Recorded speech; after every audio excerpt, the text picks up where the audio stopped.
Meus irmãos e irmãs do Grupo Espírita Teresinha de Jesus, é com muita alegria que aqui estamos para dar continuidade ao estudo da doutrina dos Espíritos. Essa doutrina que nos consola, que nos instrui, que nos mostra por que estamos aqui. Responde às 3 perguntas básicas da nossa existência, né? Quem somos, de onde viemos e para onde vamos. E a partir daí, a partir do estudo, do conhecimento e da sabedoria, porque esse conhecimento precisa ser aplicado, precisa ser refletido à luz da nossa própria vida, da nossa própria existência, para que consigamos, a partir daí, construir uma fé raciocinada. E hoje nós vamos com o uso do livro Jesus no Lar, um livro psicografado por Francisco Cândido Xavier, ditado pelo espírito Neio Lúcio. E nós vamos estudar especificamente o capítulo 20, cujo título é A Caridade Desconhecida. E nós vamos ler, então, inicialmente uma página que eu escolhi especificamente para que possamos dar essa introdução a esse título tão importante que é A Caridade Desconhecida. E o título desse nosso texto chama-se Tolerância. E diz o seguinte: tolerância é caminho de paz.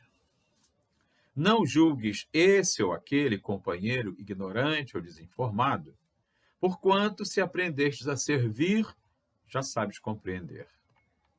Diante de criaturas que te enderecem qualquer agressão, conversa com naturalidade, sem palavras de revide que possam desapontar o interlocutor.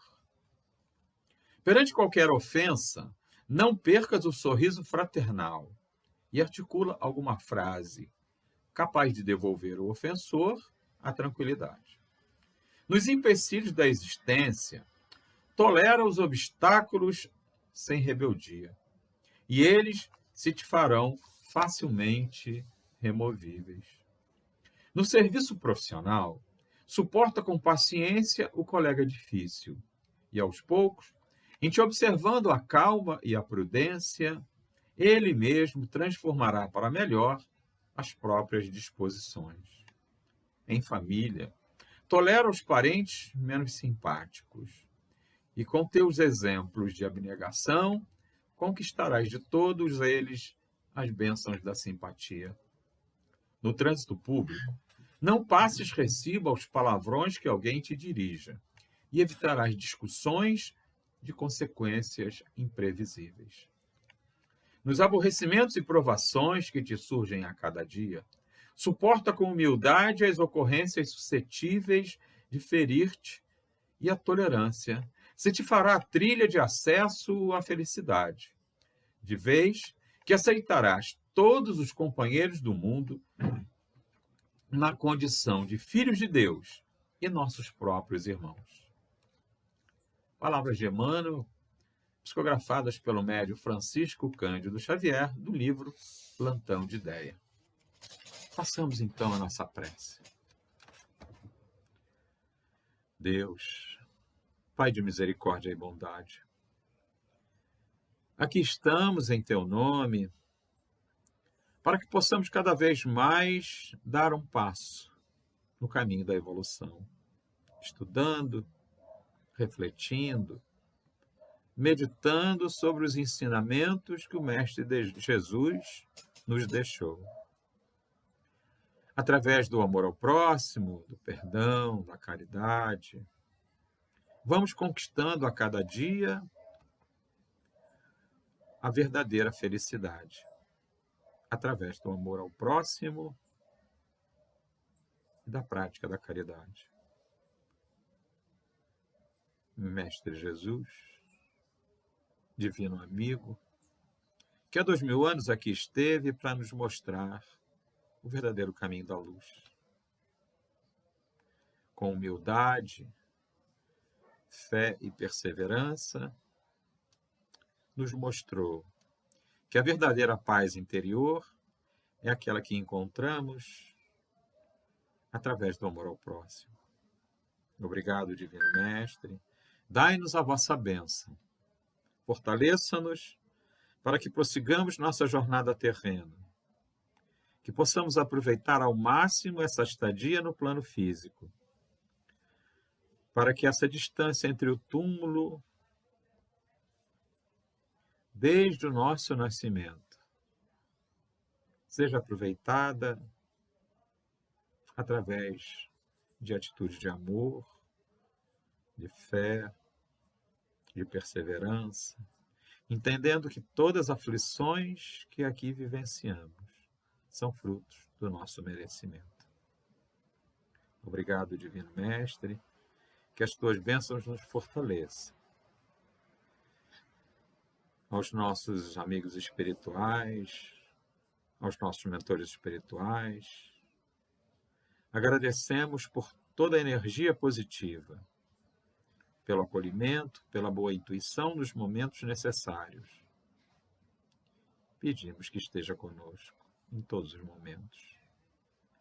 E um dia, quando a pátria espiritual retornarmos, que possamos agradecer verdadeiramente por toda a ajuda prestada nessa existência.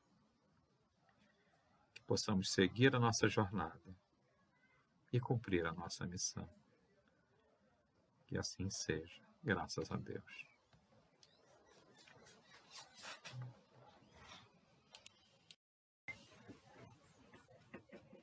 Vamos então dar início ao nosso estudo. E esse livro, Jesus no Lar, ele tem o seu prefácio escrito por Emmanuel. E nesse prefácio, Emmanuel nos dá o tom do livro. Ou seja, nos coloca de uma forma bem clara o que nós vamos ver nos 50 capítulos, ou 50 episódios, 50 passagens na vida do Cristo, narradas pelo espírito Neio Lúcio. E nesse prefácio, Emmanuel nos diz: para a generalidade dos estudiosos, o Cristo permanece tão somente situado na história, modificando o curso dos acontecimentos políticos do mundo.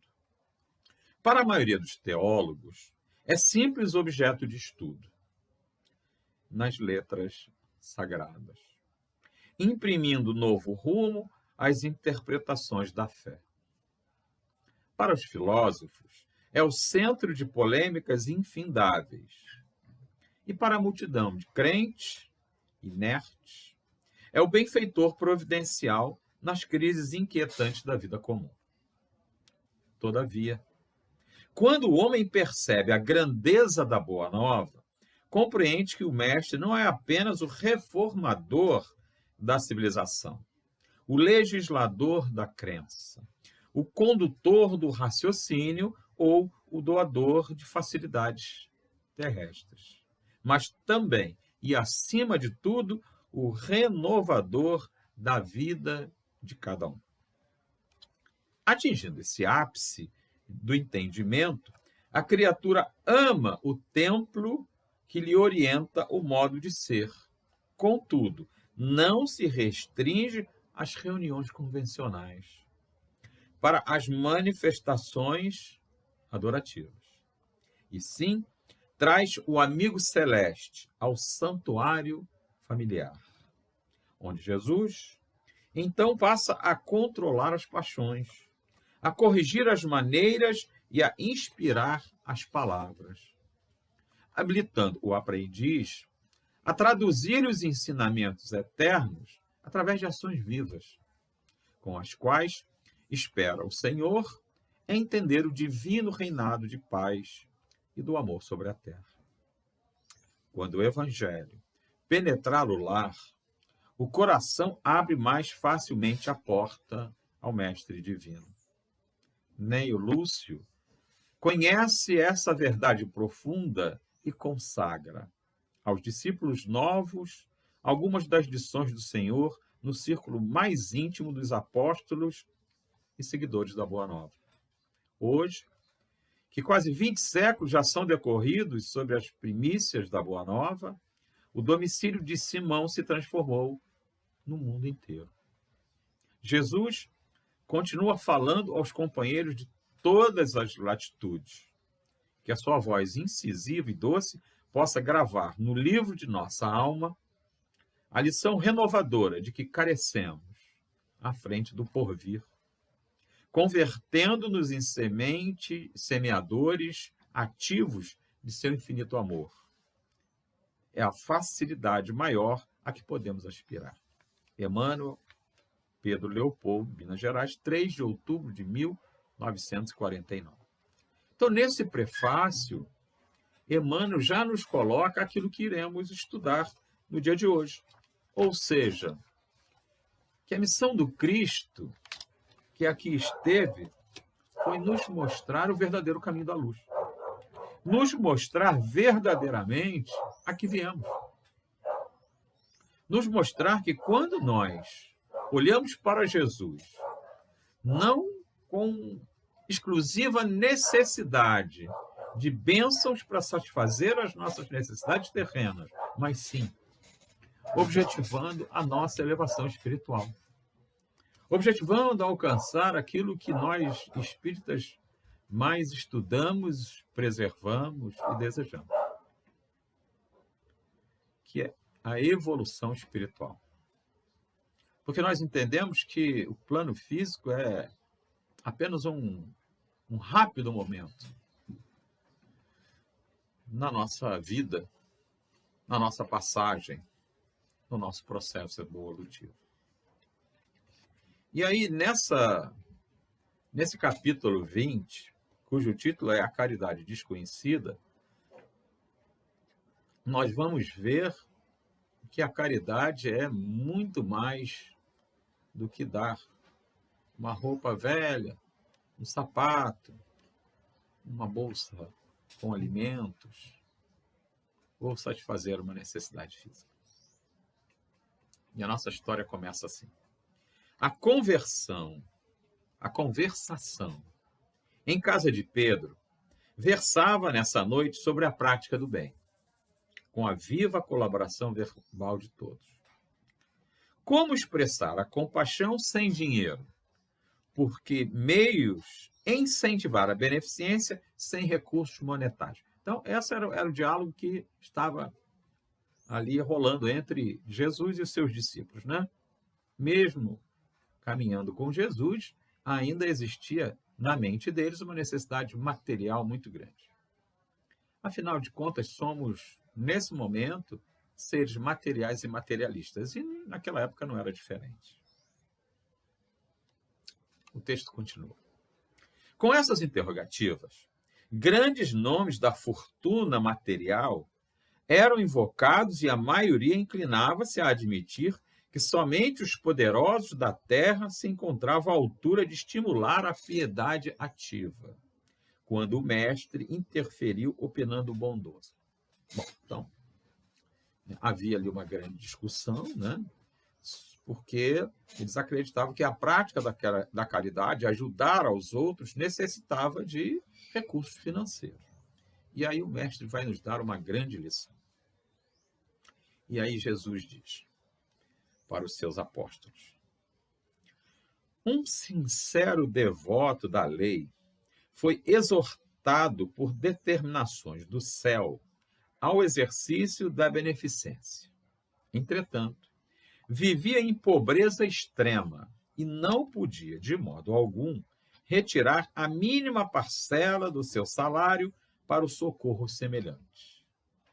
Então, Jesus já coloca uma pessoa que tinha esse dom da prática da caridade, mas absolutamente sem recursos.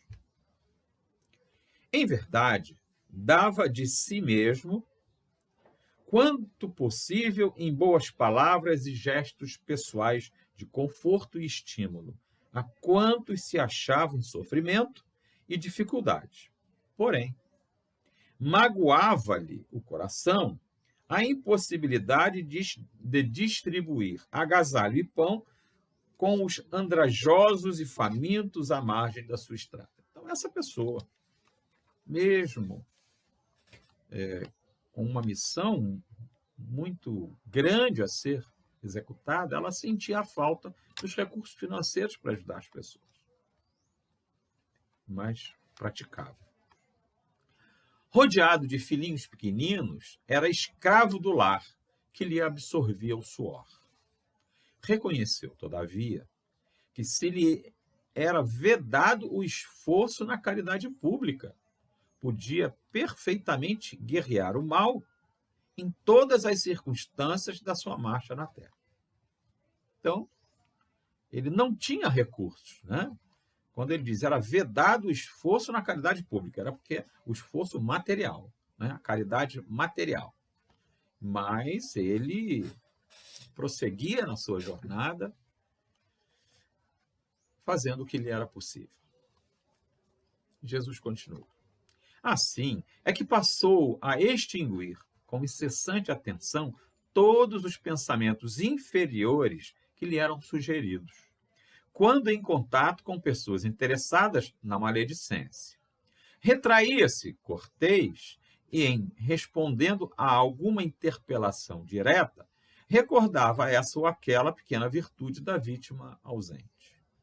Se alguém diante dele dava pasto à cólera fácil, considerava a ira como enfermidade, digna de tratamento, e recolhia-se à quietude. Insultos alheios batiam-lhe no espírito à maneira de calhaus em barril de mel, porquanto, além de não reagir, prosseguia, tratando o ofensor com a fraternidade habitual. A calúnia não encontrava acesso em sua alma, uma vez que toda denúncia torpe se perdia, inútil, em seu grande silêncio. Reparando ameaças sobre a tranquilidade de alguém, tentava desfazer as nuvens da incompreensão, sem alarde, antes que assumissem feição tempestuosa. Se alguma sentença condenatória bailava em torno do próximo, mobilizava espontâneo todas as possibilidades ao seu alcance, na defesa delicada e imperceptível. Seu zelo contra a incursão e a extensão do mal era tão fortemente minucioso que chegava a retirar detritos e pedras da via pública para que não oferecessem perigo aos transeuntes. Então, o que a gente vê nesse trecho da narrativa, né? Que essa pessoa, apesar de não possuir recursos físicos, mobilizava todos os seus recursos emocionais, todas as suas atitudes no combate a qualquer desvio de conduta, a qualquer prática do mal, a qualquer pensamento que não fosse voltado para o bem. Adotando essas diretrizes, chegou ao termo da jornada humana, incapaz de atender às sugestões da beneficência que o mundo conhece. Jamais pudera estender uma tigela de sopa a ofertar, ou ofertar uma pele de carneiro aos irmãos necessitados. Ou seja, ele nunca teve condições de uma prática que seja essencialmente material.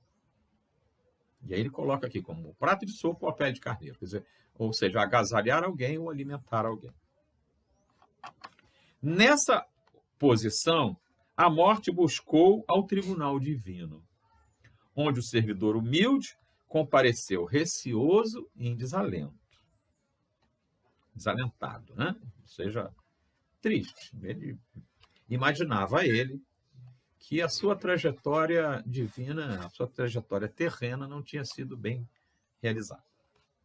Temia o julgamento das autoridades celestes, quando, de improviso, foi aureolado por brilhante diadema, e, porque indagasse, em lágrimas, a razão do inesperado prêmio, foi informado de que sublime recompensa se referia à sua triunfante posição na guerra contra o mal, em que se fizera valoroso empreiteiro.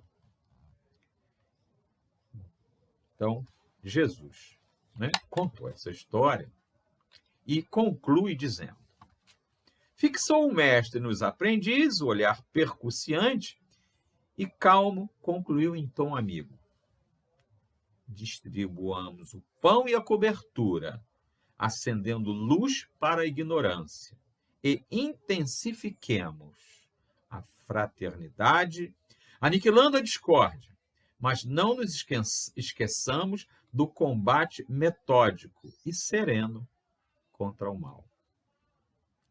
Em esforço diário, convictos de que nessa batalha santificante conquistaremos a divina coroa da caridade desconhecida.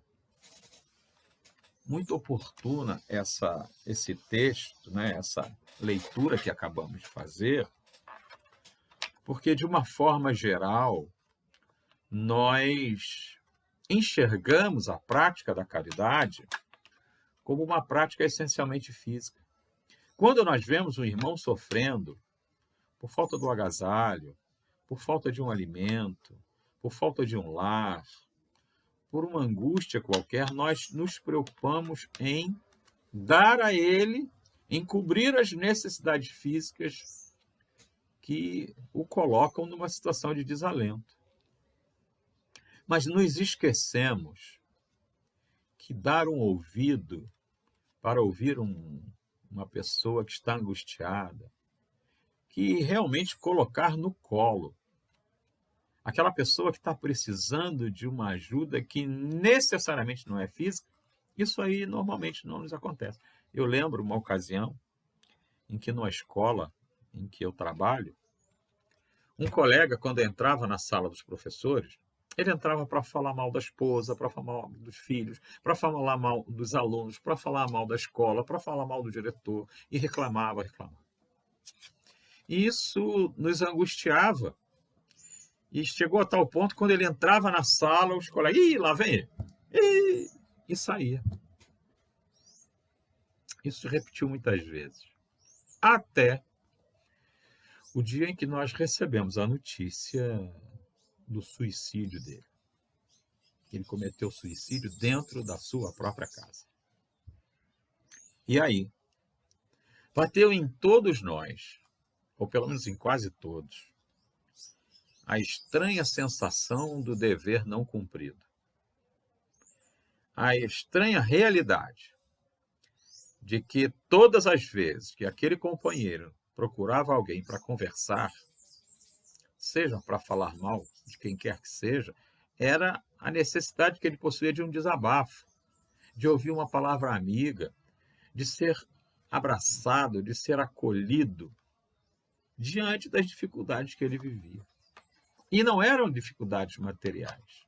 Ele não tinha problemas financeiros, não tinha dificuldades para morar. Ele precisava apenas de um acolhimento fraterno. E isso somente fomos perceber quando já era tarde. E muitas vezes nós não nos damos conta de situações semelhantes dentro da nossa própria casa. Nós não nos damos conta que muitas vezes um filho, uma esposa, um marido, um irmão, uma mãe ou pai precisa do nosso ouvido, do nosso acolhimento, da nossa palavra, do verdadeiro amor que o Cristo nos ensinou quando nos disse amar ao próximo como a ti mesmo e a Deus sobre todas as coisas. É por isso que nós precisamos, como esse texto que acabamos de ler, ter um olhar diferenciado para todos aqueles que estão à nossa volta. Principalmente para aqueles que nos agridem, para aqueles que passam por momentos difíceis, porque todo agressor é um doente da alma. Aliás, eu diria que todos nós somos, né? Não somos espíritos perfeitos, E se assim o fosse, não estaríamos num plano de provas e expiações. Se aqui estamos, é porque estamos num processo de elevação espiritual, ainda num nível muito inferior. Basta olharmos à nossa volta, né? A pandemia, que estamos aí aparentemente saindo dela, a guerra que se trava nesse momento na Ucrânia, por motivos que nós não conseguimos entender, ou pelo menos não encontramos um motivo justo para que ela ocorra. E tantas outras aflições, tantos irmãos que sofrem, que padecem todos os continentes, em todos os lugares desse plano físico. Então, é um plano de provas e expiações. Mas precisamos olhar as aflições com outros olhos. Assim como lá no início, naquele texto que lemos, no prefácio de Emmanuel, nós precisamos ter outros olhos para isso.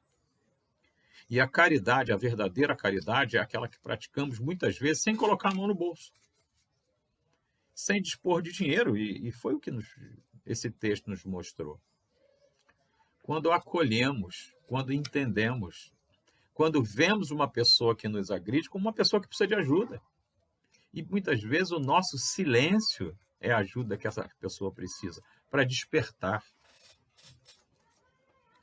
Eu lembro um exemplo que para mim é muito, muito significativo, de um presidente de uma casa espírita, de Uberaba, que era um adepto e praticante da campanha do quilo, e saía pelas casas, pedia ajuda para atender os irmãos mais necessitados. E uma vez ele bate numa casa, é atendido por uma senhora, e quando ela o vê, e ele começa a falar, ela diz: mas o senhor de novo aqui?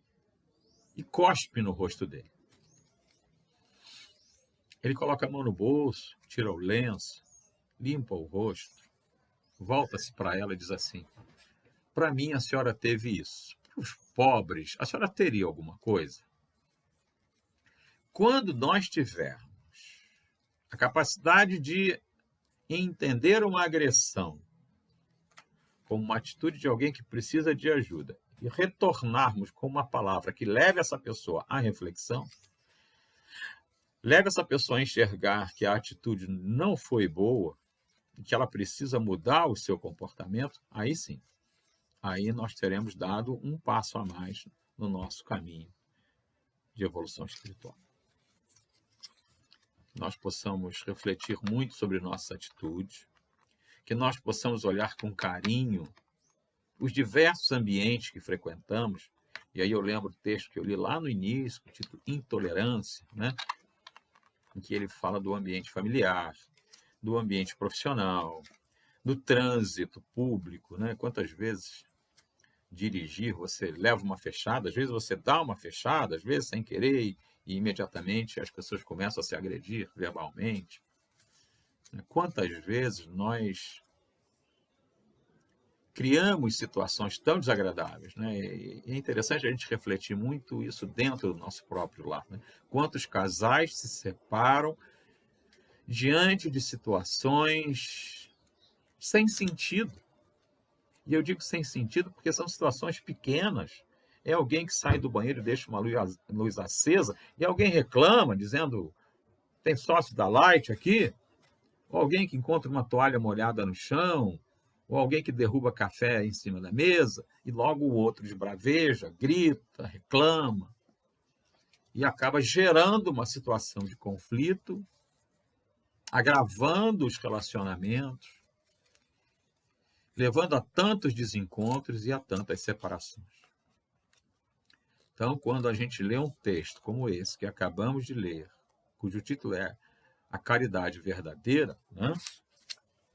Ou a caridade desconhecida.